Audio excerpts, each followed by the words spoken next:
So now we discuss the quantization in the atomic world. So we have seen that the energy levels of the hydrogen atom are quantized or they are discrete. So not only hydrogen atom but for all atoms the energy levels are quantized or discrete. So in the microscopic world or atomic realm, the energy is quantized. But when we go to the macroscopic world, the world of our daily lives, matter, electric charge, energy, etc. are continuous. So mass can have any value, charge can have any value, energy can have any value, etc.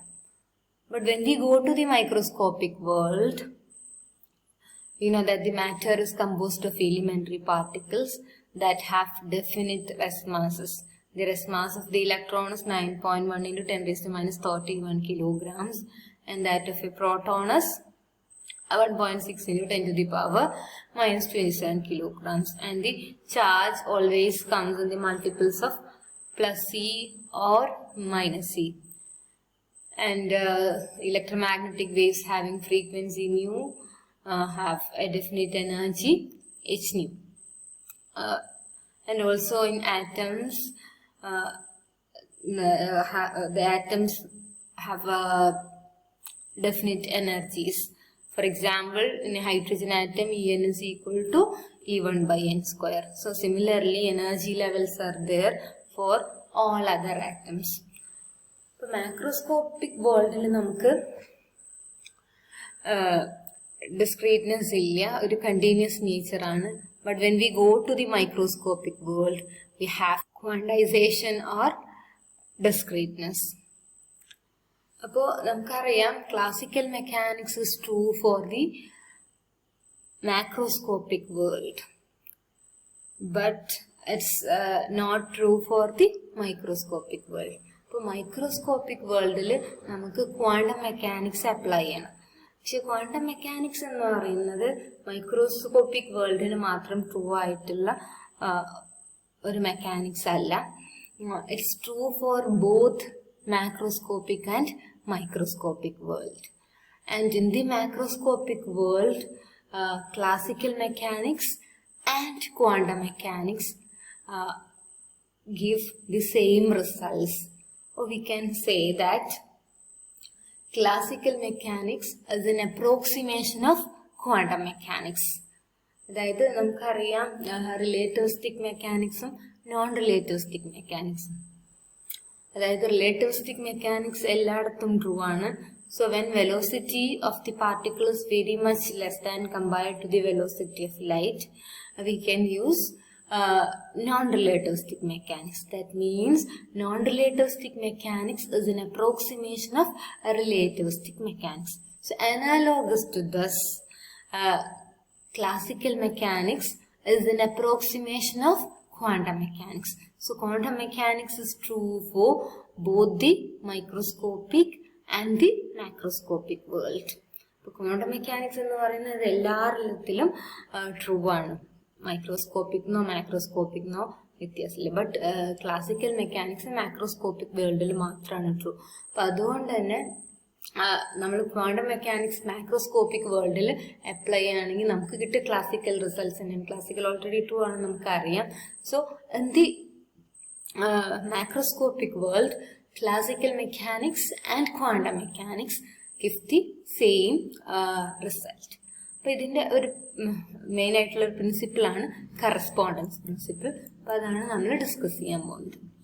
So greater the quantum number, the closer the quantum physics approaches classical physics. So that means quantum physics gives the same result as classical physics in the limit of large quantum numbers. So this is called the Bose correspondence principle. So this means that classical mechanics is an approximation of quantum mechanics. Or greater the quantum number, classical mechanics and quantum mechanics give same results. Or greater the quantum number, for large quantum numbers, quantum mechanics approaches classical mechanics. ഇതൊരു example വെച്ചിട്ട് നമുക്ക് നോക്കാം. ഇപ്പോൾ hydrogen ആറ്റത്തിന്റെ energy levels നിങ്ങൾക്ക് അറിയാം, n=1 ഇങ്ങനെയാണ് അല്ലെ. -13.6 electron volt ആണ്.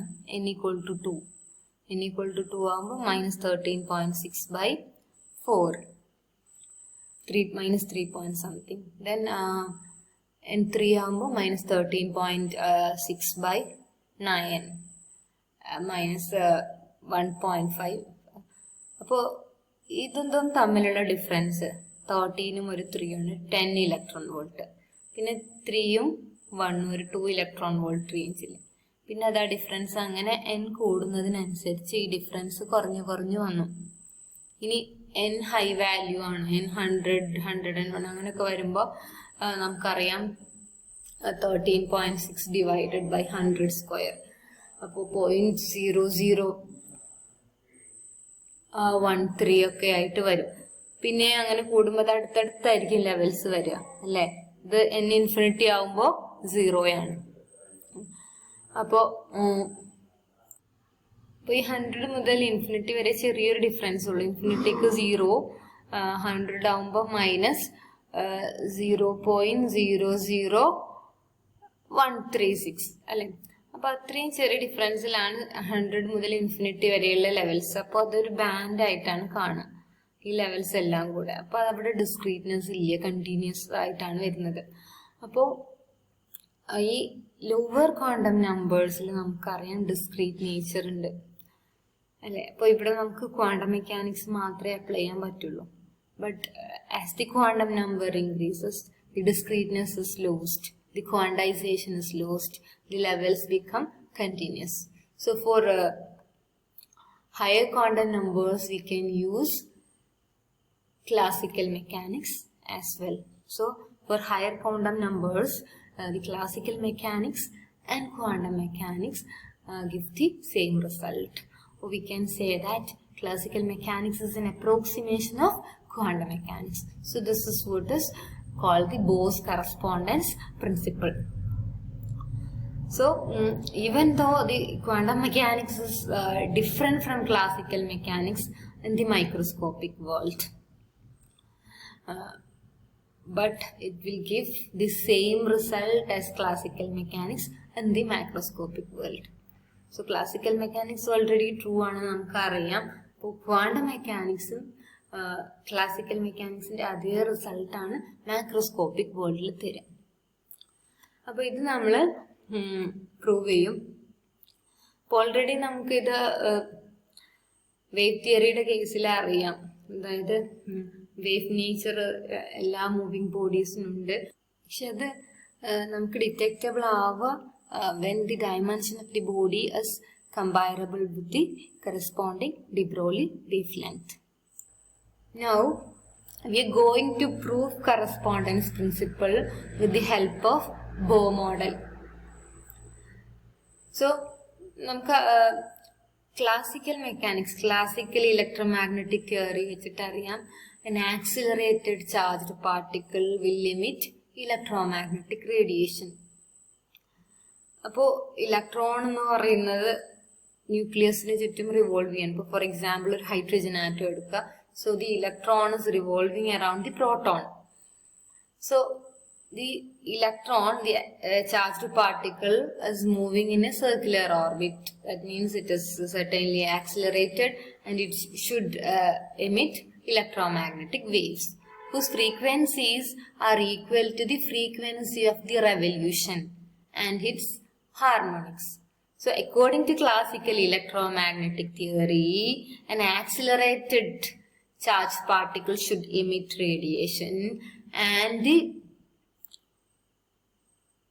frequency of this radiation is equal to the frequency of revolution and its harmonics. Harmonics means the integral multiples of this frequency.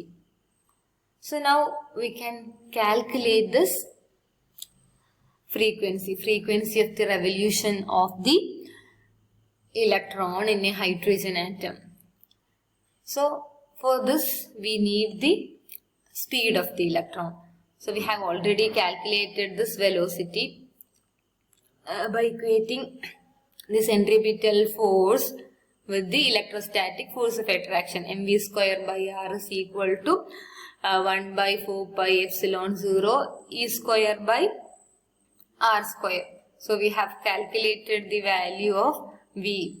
So which is e by root of 4 pi epsilon 0 mr, where r is the radius of its orbit. So by equating the centripetal force with the electrostatic force of attraction, we got the equation for velocity, which is equal to e by root of 4 pi epsilon 0 mr. So now an electron is revolving around the nucleus in a circular orbit of radius r with a velocity v. So we have to calculate the frequency of the revolution of the electron. അപ്പോൾ അത് നമുക്ക് രണ്ട് രീതിയിൽ കണ്ടുപിടിക്കാം. ഒന്നാമത്തെ case എന്ന് പറയുന്നത്, നമുക്കറിയാം ഈ ടൈം പീരീഡ്, ഇതൊരു സർക്കുലർ മോഷൻ ആണ്.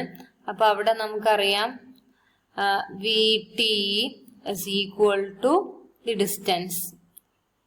സോ ഇത് അതിന്റെ ടൈം പീരീഡ് ആണെന്ന് വിചാരിക്കുക. T is the time period and v is the velocity equal to the distance. So which is the circumference 2 pi r. So t ക്ക് പകരം ടൈം പീരീഡ് കൊടുക്കുക 2 pi r. So t is equal to 2 pi r by v എന്ന് എഴുതാം. So the frequency is 1 over time period v divided by 2 pi r എന്ന് എഴുതാം. അപ്പൊ ഇങ്ങനെയാണ് നമ്മൾ ഫ്രീക്വൻസി ഓഫ് റെവല്യൂഷൻ കാണുക. അല്ലെങ്കിൽ നമുക്കറിയാം v equal to r omega. So omega is equal to v by r and frequency is omega by 2 pi. So substituting the value of omega, we will get v divided by 2 pi r. ഇങ്ങനെ രണ്ട് മെത്തേഡിൽ കണ്ടുപിടിച്ചാലും frequency നമുക്ക് പറയാൻ പറ്റും v by 2 pi r ആണ്. അപ്പൊ വെലോസിറ്റിയുടെ value നമ്മൾ substitute ചെയ്ത് കൊടുക്കുക. വെലോസിറ്റിയുടെ വാല്യൂ സബ്സ്റ്റിറ്റ്യൂട്ട് ചെയ്ത് കൊടുക്കുമ്പോൾ നമുക്ക്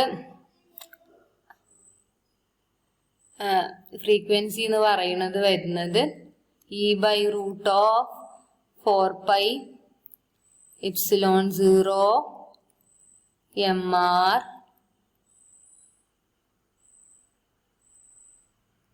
ഡിവൈഡഡ് ബൈ 2 പൈ ആർ എന്നായിരിക്കും വരിക. അപ്പൊ ഇവിടെ നമ്മൾ ആറിന് പകരം ആറിന്റെ വാല്യൂ സബ്സ്റ്റിറ്റ്യൂട്ട് ചെയ്ത് കൊടുക്കണം.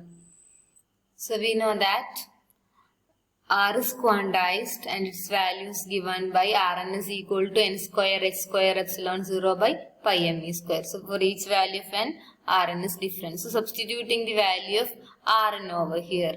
അപ്പൊ ആറിന് പകരം നമ്മൾ rn സബ്സ്റ്റിറ്റ്യൂട്ട് ചെയ്യാം. അപ്പൊ നമുക്ക് കിട്ടുക, ഇതിന് പകരം rn കൊടുക്കുക, ഇവിടെ ഇത് rn. So frequency of revolution is equal to E divided by 2 pi n square h square epsilon 0 by pi m e square multiplied by 4 pi epsilon 0 m n square h square epsilon 0 by pi m e square. റൂട്ടിനകത്താണ്. അപ്പൊ raise to half നമുക്ക് കൊടുക്കാം. ഇനി substitute ചെയ്ത് കഴിഞ്ഞാൽ e divided by 2 pi n square h square epsilon 0 by pi m e square. ഇനി ഇതിനകത്ത് പൈയും എമ്മും cancel ചെയ്തു പോവും.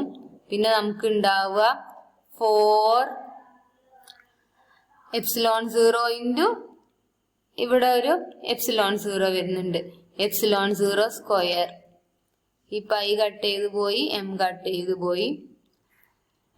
N square h square by e square raise to half. അപ്പൊ ഇവിടെ ഈ പൈയും കട്ട് ചെയ്ത് പോകും. ഈ പൈൻ്റെ വാല്യൂ കട്ട് ചെയ്ത് പോകും. പിന്നെ വരുന്നത്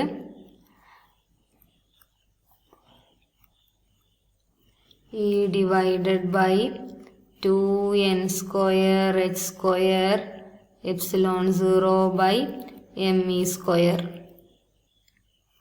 ഇനി ഇതിൻ്റെ റൂട്ട് എടുക്കുക. 4ന്റെ റൂട്ട് 2, ε0²ന്റെ ε0, n²ന്റെ റൂട്ട് n, h²ന്റെ റൂട്ട് h, e²ന്റെ റൂട്ട് e. ഈ വാല്യൂസ് സബ്സ്റ്റിറ്റ്യൂട്ട് ചെയ്യുക. അതിൽ ഈ me³ എന്ന് പറയുന്നത് ന്യൂമറേറ്ററിലേക്ക് പോകും. അപ്പോൾ me³ ഇവിടെ ഓൾറെഡി ഒരു e ഉണ്ട്. me⁴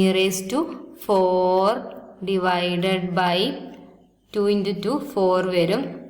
4 ε0 × ε0, ε0² h² × h,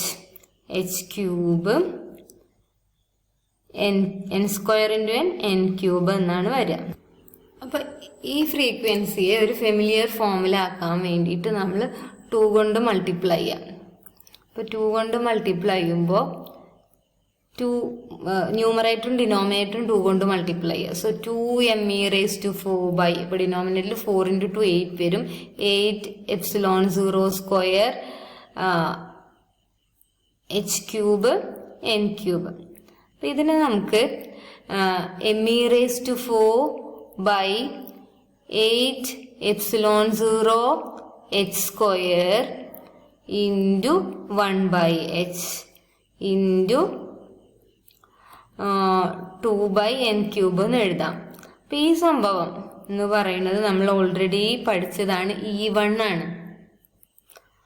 സോ അപ്പോൾ E1ന്റെ വാല്യൂ, അതായത് -E1 ആണ്. E1ന്റെ വാല്യൂ നമുക്കറിയാം.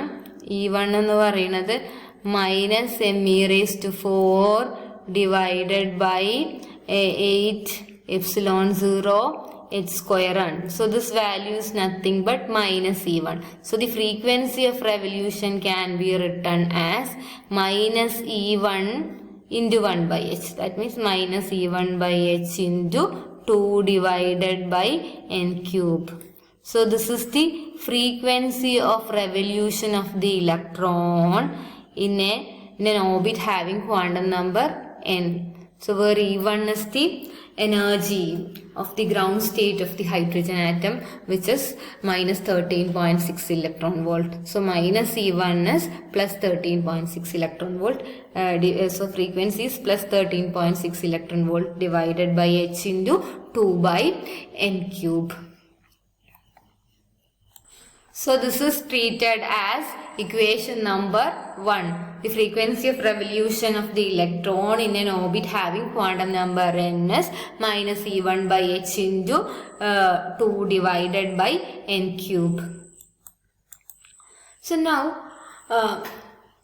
ഒരു ക്ലാസിക്കൽ മെക്കാനിക്സ് അനുസരിച്ച് ഇപ്പോൾ ഒരു ഇലക്ട്രോൺ ഒരു ആക്സലറേറ്റഡ് ചാർജാണ്. അത് കണ്ടിന്യൂസ്ലി ഇലക്ട്രോമാഗ്നറ്റിക് റേഡിയേഷൻസ് എമിറ്റ് ചെയ്യും. So the frequency of the emitted radiation is equal to the frequency of revolution of the electron and its harmonics. ഇപ്പോൾ ക്ലാസിക്കൽ മെക്കാനിക്സ് ട്രൂ ആണെങ്കിൽ ആ പെർട്ടിക്കുലർ റേഡിയേഷൻ എമിറ്റ് ചെയ്തതിൻ്റെ frequency ഈ ഫ്രീക്വൻസിയോ അല്ലെങ്കിൽ ഇതിൻ്റെ ഹാർമോണിക്സോ ആയിരിക്കണം, ഹയർ ഓർഡർ മൾട്ടിപ്പിൾസോ ആയിരിക്കണം.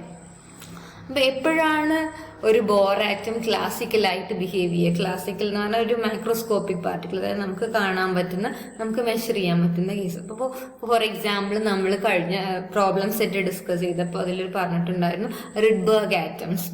റിഡ്ബർഗ് ആറ്റംസ് എന്ന് പറഞ്ഞാൽ hydrogen atoms having very high value of quantum number n. So quantum number n high ആയതുകൊണ്ട് അതിൻ്റെ corresponding radius Rn is equal to n². Not will be very high. അപ്പോൾ അതുകൊണ്ട് തന്നെ നമുക്കതിനെ റേഡിയസ് മെഷർ ചെയ്യാൻ പറ്റും. So the electron orbit is so large that we can able to measure the radius directly. So അപ്പോൾ അങ്ങനെയുള്ള കേസിൽ നമുക്ക് ക്വാണ്ടം മെക്കാനിക്സ് ഡോമിനേറ്റ് ചെയ്യണമെന്നില്ല, അതായത് ക്ലാസിക്കൽ ബിഹേവിയർ ആണ് കാണിക്കുന്നത്. ഫോർ എക്സാമ്പിൾ നമ്മൾ ഓൾറെഡി പറഞ്ഞ റിഡ്ബർഗ് ആറ്റം എന്ന് പറഞ്ഞാൽ 0.01 millimeter ആയിരുന്നു. അപ്പോൾ അതിൻ്റെ നമ്മൾ ക്വാണ്ടം നമ്മൾ കണ്ടുപിടിച്ചത് പ്രോബ്ലം സെറ്റ് 1 ചെയ്തിട്ടുണ്ട്. 435 ആ ഓർഡറിലാണ്. ഒരു high value of quantum number ആണ്. അപ്പോൾ high value of quantum number ഉണ്ടാവുമ്പോൾ ഈ ഹൈഡ്രജൻ ആറ്റം ഒരു ക്ലാസിക്കൽ ഒബ്ജക്റ്റ് ആയിട്ട് ആക്ട് ചെയ്യാം. ഇനി നമ്മൾ ക്വാണ്ടം മെക്കാനിക്സ് യൂസ് ചെയ്തിട്ട് ബോർ തിയറി യൂസ് ചെയ്തിട്ട് നമ്മൾ ഈ ഫ്രീക്വൻസി ഓഫ് റെവല്യൂഷൻ കണ്ടുപിടിക്കുകയാണ്. അപ്പോൾ ബോർ തിയറി എന്ന് പറഞ്ഞാൽ കംപ്ലീറ്റ്ലി ക്വാണ്ടം മെക്കാനിക്കൽ തിയറി അല്ല, it's A semi classical theory. Classical and quantum concepts ഉണ്ട്, ക്വാണ്ടൈസേഷൻ ഉണ്ട്, ആംഗുലർ മൊമെന്റം ക്വാണ്ടൈസേഷൻ അതിൽ വരുന്നുണ്ട്. അല്ലെങ്കിൽ നമുക്ക് പറയാം lambdas 2 pi r അല്ലെങ്കിൽ circumference contains integral number of D Broglie waves എന്ന് പറയുന്ന ആ കൺസെപ്റ്റ് വരുന്നുണ്ട്. പക്ഷെ അത് കംപ്ലീറ്റ്ലി ക്വാണ്ടം മെക്കാനിക്കൽ കൺസെപ്റ്റ് അല്ല. കാരണം electrons revolving in A definite orbit. Quantum mechanics ആകുമ്പോൾ നമുക്ക് അങ്ങനെ ഒരു സർട്ടൻ ഓർബിറ്റ് ഉണ്ടാവില്ല, പ്രോബബിലിറ്റി ആയിട്ട് നമ്മൾ പിന്നെ ഡിസ്കസ് ചെയ്യും. So Bohr theory is a semi classical one. That means half quantum mechanical and half classical. അപ്പോൾ നമ്മളിവിടെ ബോർ തിയറി വെച്ചിട്ട് ഈ ഫ്രീക്വൻസി നമ്മൾ കണ്ടുപിടിക്കണം, frequency of the photon emitted. അപ്പോൾ നമ്മൾ ഓൾറെഡി പഠിച്ചിട്ടുണ്ട്. So hydrogen atom which is dropping from nth energy level to nth energy level emits a photon whose frequency is given by h nu is equal to നമുക്കറിയാം EI minus EF. So EI is the higher energy level and EF is the lower energy level. അപ്പോൾ അവിടെ ഒരു emission ആണ് ഉണ്ടാവുക, EI minus EF ആയിരിക്കും. അതിനെ നമ്മൾ EIനെ നമ്മൾ E1/Ni² എന്ന് എഴുതി. അതുപോലെ തന്നെ EFനെ E1/NF² എഴുതി. ഇപ്പോൾ E1 നെഗറ്റീവ് ആയതുകൊണ്ട് നമ്മൾ മൈനസ് E1 പുറത്തെടുത്തു. So h nu is equal to minus E1 into 1/NF² minus 1/Ni². So nu is equal to minus E1/h into 1/NF² minus 1/Ni². നമ്മൾ ലാസ്റ്റ് ക്ലാസ്സിൽ ഡിസ്കസ് ചെയ്ത ഇക്വേഷൻ ആണ്. So this is treated as equation number 2. ഇനി നമ്മൾ റിഡ്ബർഗ് ആറ്റത്തിൻ്റെ case consider ചെയ്യുക. ഇപ്പോൾ quantum number n, initial quantum number n ആയിട്ട് use ചെയ്യുക. niക്ക് പകരം നമ്മൾ n യൂസ് ചെയ്യുക, nfന് പകരം n-p എന്നും യൂസ് ചെയ്യുക. ഇപ്പോൾ ഒരു ഹയർ എനർജി സ്റ്റേറ്റ് EIന്ന് ലോവർ എനർജി സ്റ്റേറ്റ് EFലേക്ക് പോകുമ്പോൾ നമുക്കറിയാം ഒരു photon with frequency nu is emitted and the energy of the photon is the energy difference between these levels. അപ്പോൾ അതിൻ്റെ വാല്യൂസ് സബ്സ്റ്റിറ്റ്യൂട്ട് ചെയ്യുക. E1/Ni² minus E1/NF² minus E1 പുറത്തെടുക്കുക. E1 നെഗറ്റീവാണ്, minus E1 പോസിറ്റീവാണ്. അപ്പോൾ minus E1 into 1/NF² minus 1/Ni² ആയി. അവിടെ നിന്ന് നമുക്ക് ഫ്രീക്വൻസി കിട്ടി.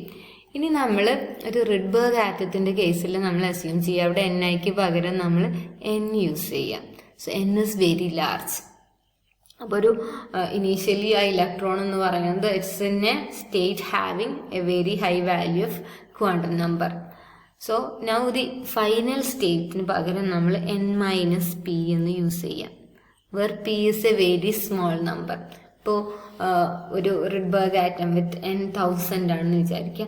n1000 അതിന് തൊട്ട് താഴെയുള്ള ലെവലിലേക്കോ അതിൻ്റെ താഴെയുള്ള ലെവലിലേക്കുള്ള ട്രാൻസിഷനാണ് നമ്മൾ കൺസിഡർ ചെയ്യുന്നത്, where p can take values 1, 2, 3 etc. അതായത് 1000 999 998 997 ട്രാൻസിഷൻസ് ആണ് നമ്മൾ കൺസിഡർ ചെയ്യുന്നത്. So n is very large and n-p is also very large, but p is very very small. p can take values 1, 2, 3 etc. n can take a very high value.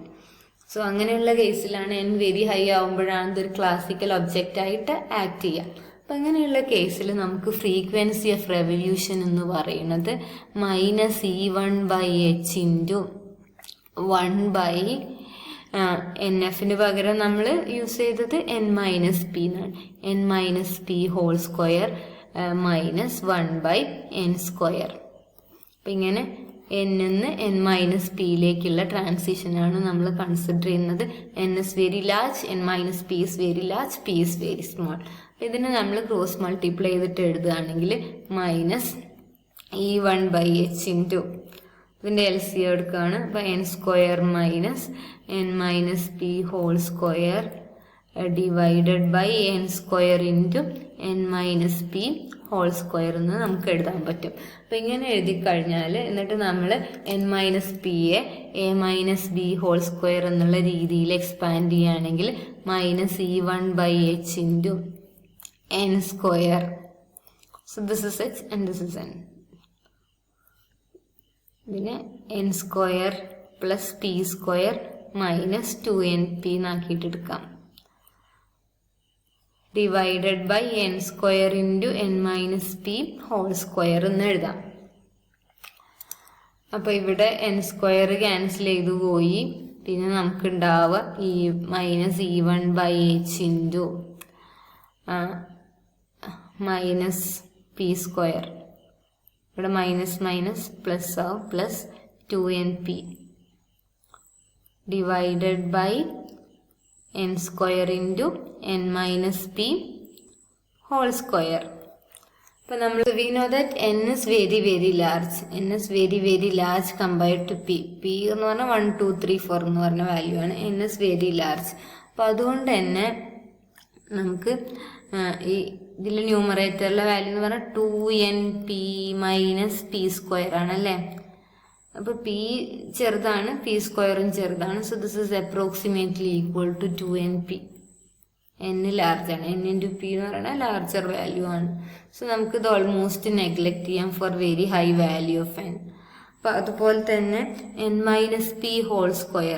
So if n is very very very large, for large values of n we can take n-p² approximately equal to n².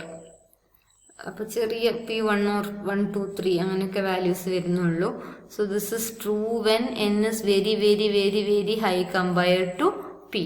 അപ്പം അങ്ങനെയാകുമ്പോൾ നമ്മൾ ഈ ഇക്വേഷനിൽ substitute ചെയ്യുമ്പോൾ നമുക്ക് കിട്ടുക nu is equal to minus E1/h into 2np divided by n² into n² വന്നു, അതായത് n⁴. അപ്പോൾ ഈ എന്നും ഇതിലൊരു എന്നും ഈ എന്നും കട്ട് ചെയ്ത് പോകുമ്പോൾ നമുക്ക് കിട്ടുക minus E1/h into 2p/n³. So this is the frequency of the emitted photon when the quantum number of the initial and final states are very very high. So ഇനി p equal to 1 കൊടുക്കുമ്പോൾ നമുക്ക് എന്ത് കിട്ടും? The frequency equal to minus E1/h into 2/n³. ഈ equation നമുക്ക് കിട്ടിയത് frequency of revolution തന്നെയാണ്. അതായത് ക്ലാസിക്കൽ മെക്കാനിക്സ് പ്രെഡിക്റ്റ് ചെയ്യുന്ന അതേ ഫ്രീക്വൻസിയാണ്. അപ്പോൾ p equal to 2 ആകുമ്പോൾ നമുക്ക് കിട്ടുക, അല്ലെങ്കിൽ നമ്മൾ ν1 എന്ന് വിളിക്കാം. p equal to 2 ആകുമ്പോൾ നമുക്ക് E1/h into 4/n³, അതായത് ഇതിൻ്റെ ഹാർമോണിക് ആയിട്ടുള്ള ഫ്രീക്വൻസിയാണ്. അപ്പോൾ ക്ലാസിക്കൽ മെക്കാനിക്സ് അനുസരിച്ച് ഒരു ആക്സിലറേറ്റഡ് ചാർജ് പാർട്ടിക്കിൾ എമിറ്റ് ചെയ്യുന്ന ഫ്രീക്വൻസി ഇലക്ട്രോമാഗ്നറ്റിക് റേഡിയേഷൻ എമിറ്റ് ചെയ്യും. അപ്പോൾ ആ ഇലക്ട്രോമാഗ്നറ്റിക് റേഡിയേഷൻ്റെ ഫ്രീക്വൻസി എന്ന് പറയുന്നത് ഫ്രീക്വൻസി ഓഫ് റെവല്യൂഷൻ. അപ്പോൾ അത് നമ്മൾ ഓൾറെഡി കണ്ടുപിടിച്ച ഈ വാല്യൂ ആണ്. ആൻഡ് ഇറ്റ്സ് ഹാർമോണിക്സും കൂടെ. അപ്പോൾ പിക്ക് 3 കൊടുക്കുമ്പോൾ അതിൻ്റെ വേറൊരു ഹാർമോണിക് കിട്ടും.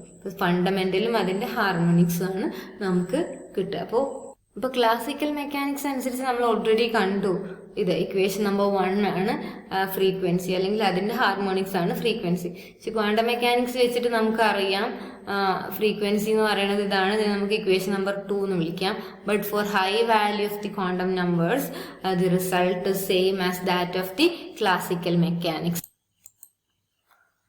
അപ്പോൾ നമ്മൾ ഓൾറെഡി പ്രൂവ് ചെയ്തു. ഇതിന് ഇക്വേഷൻ നമ്പർ 2 എന്ന് വിളിക്കുക. So for high value of quantum numbers, equation number 2 become nu equal to minus E1/h into 2p/n³, which is called equation number 3.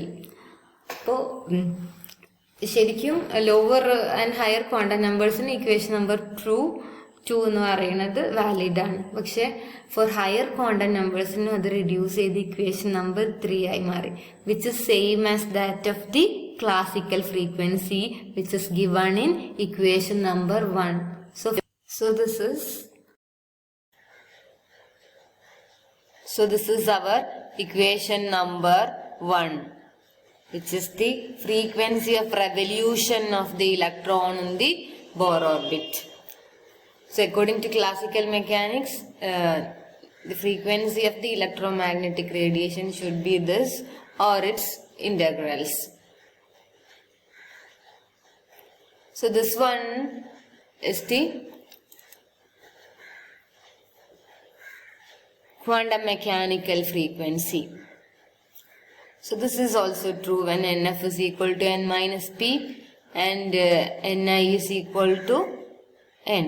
So we can call this one or this one as equation number 2. But for higher values of quantum numbers, this equation reduces to this one. So this is equation number 3. So equation number 2,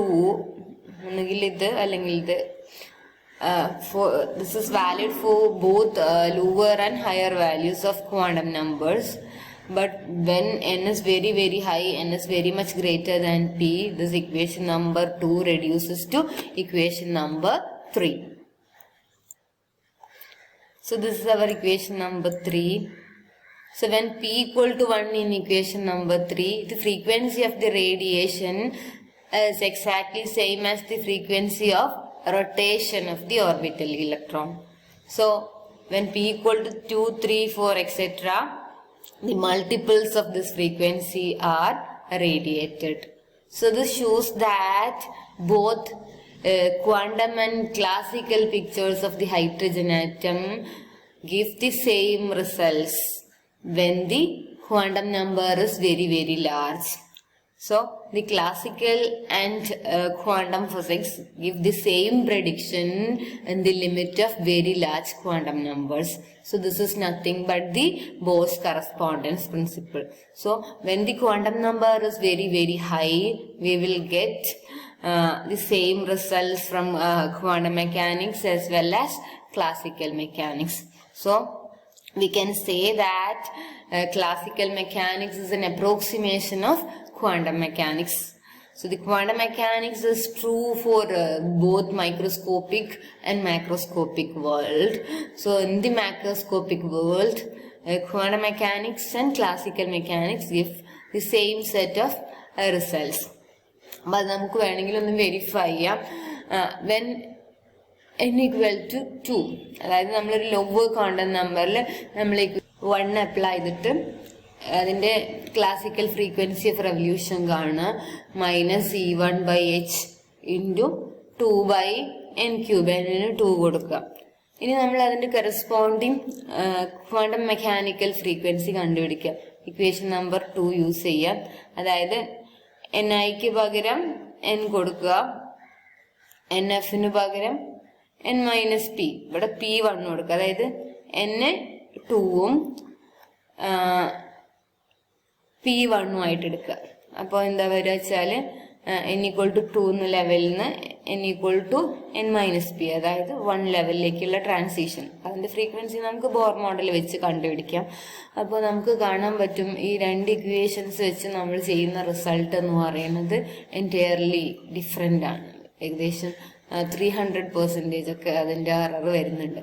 അപ്പം നിങ്ങളതൊന്ന് verify ചെയ്യുക. Find the frequency of the revolution of the electron in n=2 orbit using classical equation number 1, and also find the frequency when an electron makes a transition from n=2 orbit to n=1 orbit. അതുപോലെ തന്നെ ഒരു high value of quantum നമ്പറിന് ഇത് ചെയ്തു നോക്കുക.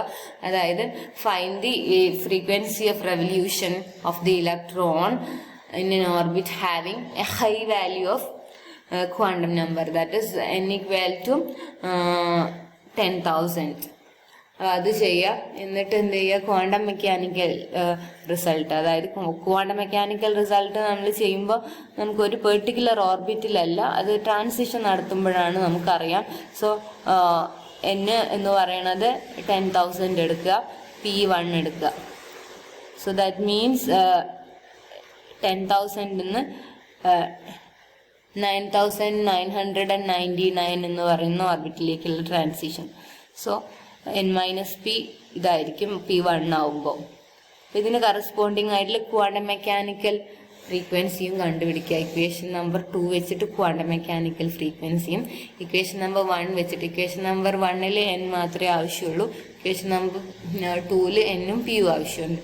അത് വെച്ചിട്ട് നമ്മൾ കാൽക്കുലേറ്റ് ചെയ്യുക. അപ്പോൾ നമുക്ക് ഈ higher value of quantum number ഏകദേശം 10,000 ഒക്കെ ആകുമ്പോൾ രണ്ടിൻ്റെയും റിസൾട്ട് ഏകദേശം സെയിം ആണെന്ന് കാണാൻ പറ്റും. But the results R entirely different when the quantum number n is very low. So when n equal to 10,000, the discrepancy is only about some 0.01%, but when n equal to 2, the discrepancy is very, very, very high. So classical mechanics and quantum mechanics give entirely different results in lower quantum numbers, but they give the same results when the quantum number is very, very high. So we can verify classical mechanics using this. ഇത് just ഒന്ന് ചെയ്ത് നോക്കുക, ആ error ഒന്ന് കണ്ടുപിടിക്കുക. So this requirement that the quantum physics give the same result as classical physics and the limit of large quantum numbers is called the correspondence principle. So this was named by Bohr. So it's also called Bohr's correspondence principle. So this correspondence principle has played an important role in the development of quantum theory of matter. അപ്പോൾ അതെങ്ങനെയാ വെച്ചാൽ Bohr himself used the correspondence principle in the reverse to get the condition for orbital stability. അപ്പോൾ Bohr postulate അനുസരിച്ച് angular momentum is N integral multiple of cross h. അപ്പോൾ ഈ statement ബോറിന് കിട്ടിയത് correspondence പ്രിൻസിപ്പിളാണ്. അതായത് ഹയർ ക്വാണ്ടം നമ്പേഴ്സിൽ ക്ലാസിക്കൽ റിസൾട്ടും ക്വാണ്ടം മെക്കാനിക്കൽ റിസൾട്ട്സും സെയിം ആണ്. അപ്പോൾ അവിടുന്ന് ക്ലാസിക്കൽ റിസൾട്ട്സ് ഓൾറെഡി അറിയാം. എന്നിട്ട് ലോവർ ക്വാണ്ടം നമ്പേഴ്സിൽ വന്നിട്ട് ആണ് ബോറിന്റെ ഫസ്റ്റ് പോസ്റ്റുലേറ്റ് കണ്ടുപിടിച്ചത്, അതായത് angular momentum is N integral multiple of cross h. So Bohr used the correspondence principle in the reverse. ഇപ്പൊ നമ്മൾ ചെയ്തത് ലോവർ ക്വാണ്ടം നമ്പറിന് ഹയർ ക്വാണ്ടം നമ്പറിലേക്ക് പോവാണ്. ഇപ്പോൾ ബോർ യൂസ് ചെയ്തത് കറസ്പോണ്ടൻസ് പ്രിൻസിപ്പിൾ റിവേഴ്സിൽ ചെയ്തത്. ക്ലാസിക്കൽ റിസൾട്ട്സ് ഓൾറെഡി അറിയാം, അത് തന്നെയാണ് ഹയർ വാല്യൂ ഓഫ് ക്വാണ്ടം നമ്പേഴ്സിനും ട്രൂ. എന്നിട്ട് അവിടുന്ന് ലോവർ ക്വാണ്ടം നമ്പറിൽ റിസൾട്ടിലേക്ക് എത്തിച്ചേരുകയാണ് ചെയ്തത്. So he used the correspondence principle in the reverse to get the condition for orbital stability. So starting from equation 1, he was able to show that the stable orbit must have the electron angular momentum, which is given by mvr is equal to nh cross. Angular momentum is an integral multiple of cross h, where n can take values 1, 2, 3, etc. So this is we call this as equation number 4. അപ്പോൾ നമുക്ക് ഡിബ്രോളി wave length അറിയാം, lambda h/mv ആണ്. പക്ഷെ നമ്മൾ bore condition ഈ ചാപ്റ്ററിൽ പഠിച്ചത് mvr equal to nh cross എന്നല്ല, നമ്മൾ സ്റ്റാർട്ട് ചെയ്തത് ഡിബ്രോളി കൺസെപ്റ്റ് ആണ്, n lambda is equal to 2πr. അപ്പൊ ഇത് രണ്ടും നമുക്ക് ഈക്വൽ ആണെന്ന് പ്രൂവ് ചെയ്യാം. So mvrn is equal to nh cross. ഇതാണ് ബോറിന്റെ ആക്ച്വൽ പോസ്റ്റുലേറ്റ്. പക്ഷെ നമ്മൾ സ്റ്റാർട്ട് ചെയ്തത് മാറ്റർ വേവ് കൺസെപ്റ്റിലുള്ള ബോർ ഇതാണ്. അപ്പൊ രണ്ടും സെയിം റിസൾട്ട്സ് ആണ് തരുന്നത് നമ്മൾ കണ്ടു. n lambda is equal to 2πr. So now we have to show that this equation number 1 is equivalent to equation number 2. So for that നമുക്കറിയാം ലാംഡ എന്ന് പറയുന്നത് ഇവിടെ ഡിബ്രോളി വേവ് ലെങ്ത് ആണ് അല്ലെ, ഇലക്ട്രോണിന്റെ കറസ്പോണ്ടിങ് ആയ മാറ്റർ വേവിന്റെ ഡിബ്രോളി വേവ് ലെങ്ത് ആണ്. So lambda is equal to h/mv.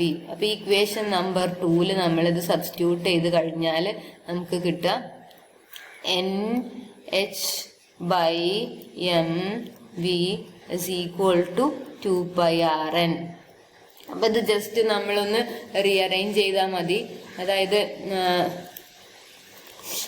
ഈ 2 pi ലെഫ്റ്റിലേക്ക് കൊണ്ടുപോവുക, എം വി റൈറ്റിലേക്കും കൊണ്ടുപോവുക. NH/2 pi equal to MVRN. So MVRN is equal to NH cross. So this is nothing but the equation number 1. So in very simple steps we can show that this equation number 2 and equation number 1 are same. So the angular momentum as an integral multiple of cross h is an equivalent statement to n lambda equal to 2 pi rn, which states that electron orbit must contain an integral number of de Broglie wavelength. അപ്പോൾ bore use ചെയ്തത് equation ആണ്, പക്ഷെ de Broglie's modification എന്ന് പറയുന്നത് n lambda is 2 pi rn എന്ന് പറയുന്ന equation ആണ്. But both are same. ലാംഡയുടെ വാല്യൂ സബ്സ്റ്റിറ്റ്യൂട്ട് ചെയ്ത് കഴിഞ്ഞാൽ രണ്ടും സെയിം ഇക്വേഷൻ ആണെന്ന് നമുക്ക് കാണിക്കാൻ പറ്റും.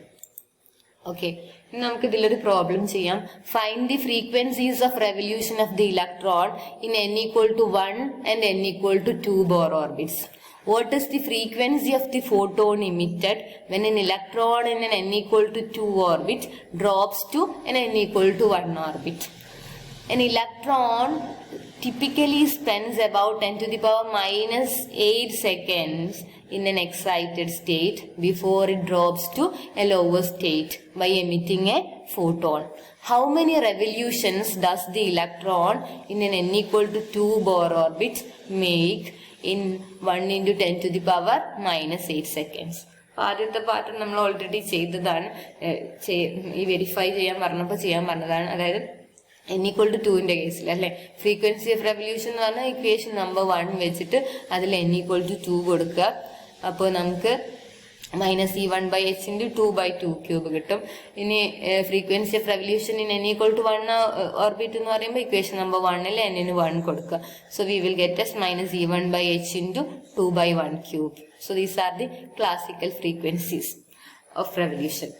ഇനി നമ്മൾ പാർട്ട് ബി എന്ന് പറഞ്ഞാൽ what is the frequency of the photon emitted when a electron in n equal to 2 orbit drops to n equal to 1 orbit. ഇത് നമ്മൾ ക്വാണ്ടം മെക്കാനിക്കൽ മോഡലാണ്, ക്വാണ്ടം ബോർ തിയറിയിലാണ് നമുക്കറിയാം ഇലക്ട്രോൺ ഒരു സ്റ്റേറ്റിൽ നിന്ന് വേറെ സ്റ്റേറ്റിലേക്ക് ട്രാൻസിഷൻ നടക്കുമ്പോഴാണ് ഫ്രീക്വൻസി വരുന്നത്. ഇപ്പൊ ക്ലാസിക്കൽ മെത്തേഡ് വെച്ചിട്ട് അതല്ല, ക്ലാസിക്കൽ മെത്തേഡ് ഫോൾസ് ആണ്, പക്ഷെ ഹയർ വാല്യൂസ് ക്വാണ്ടം നമ്പേഴ്സിന് രണ്ടും സെയിം റിസൾട്ട്സ് ആണ് നമുക്കറിയാം. അപ്പോൾ ഇവിടെ lower values of quantum numbers ആയതുകൊണ്ട് നമുക്ക് ക്വാണ്ടം മെക്കാനിക്കൽ ഇക്വേഷൻ തന്നെ യൂസ് ചെയ്യണം. Nu is equal to -E1/h × 1/ns² - 1/ni² എന്ന് പറയണം. അത് വെച്ചിട്ട് കാൽക്കുലേറ്റ് ചെയ്യുക, ഫ്രീക്വൻസി നിങ്ങൾക്ക് ഈ വാല്യൂ കിട്ടും. ഓക്കെ, അപ്പൊ അതിലൊന്നും കൺഫ്യൂഷൻ ഇല്ല. തേർഡ് പാർട്ട് കുറച്ച് ഡിഫറെന്റ് ആണ്. ഇലക്ട്രോണിന്റെ ലൈഫ് ടൈം തന്നിട്ടുണ്ട് 10 to the power -8 seconds. അതായത് എക്സൈറ്റഡ് സ്റ്റേറ്റിലുള്ള ഇലക്ട്രോണിന്റെ ലൈഫ് ടൈം തന്നിട്ടുണ്ട്. സോ delta t തന്നിട്ടുണ്ട്. So we have to find the number of revolutions does an electron in the n equal to 2 Bohr orbit make in 10⁻⁻8 seconds. അപ്പോൾ n equal to 2 excited state ആണ്, അതിന് life time നമുക്ക് already അറിയാം, തന്നിട്ടുണ്ട് 10⁻⁸ seconds ആണ്. അപ്പോൾ നമ്മൾ already the frequency of revolution of the electron in n equal to 2 orbit കണ്ടുപിടിച്ചിട്ടുണ്ട്. ഇവിടെ 0.823 × 10⁻15 റെവല്യൂഷൻസ് പെർ സെക്കൻഡ്. അപ്പൊ ഫ്രീക്വൻസി നമുക്കറിയാം number of cycles per unit time, അതായത് number of revolutions per unit time ആണ്. അപ്പോൾ 1 സെക്കൻഡിൽ എത്ര റെവല്യൂഷൻസ് തരുന്നു എന്നാണ് ഫ്രീക്വൻസിന്ന് നമുക്ക് മനസ്സിലാക്കാൻ പറ്റുക. അപ്പോൾ അതിന്റെ ലൈഫ് ടൈം തന്നിട്ട് കഴിഞ്ഞാൽ, ലൈഫ് ടൈം എന്ന് പറഞ്ഞാൽ അതിന്റെ എത്ര സെക്കൻഡ് അത് എക്സൈറ്റഡ് സ്റ്റേറ്റിൽ സ്പെൻഡ് ചെയ്യുന്നു, അത് തന്നു കഴിഞ്ഞാൽ നമുക്ക് frequency number of revolutions per second into time will give the number of revolutions made by the electron in the excited state. So n equal to number f2 into delta t. f2 is the frequency in n equal to 2 state. അപ്പോൾ അതിന്റെ value substitute ചെയ്യുക, അതിന്റെ life time ചെയ്താൽ number of revolutions per second into time will give the total number of revolutions made by the electron in the n equal to 2 orbital. രണ്ടും multiply ചെയ്ത് കഴിഞ്ഞാൽ we will get 8.23 into 10 raised to 6 revolutions.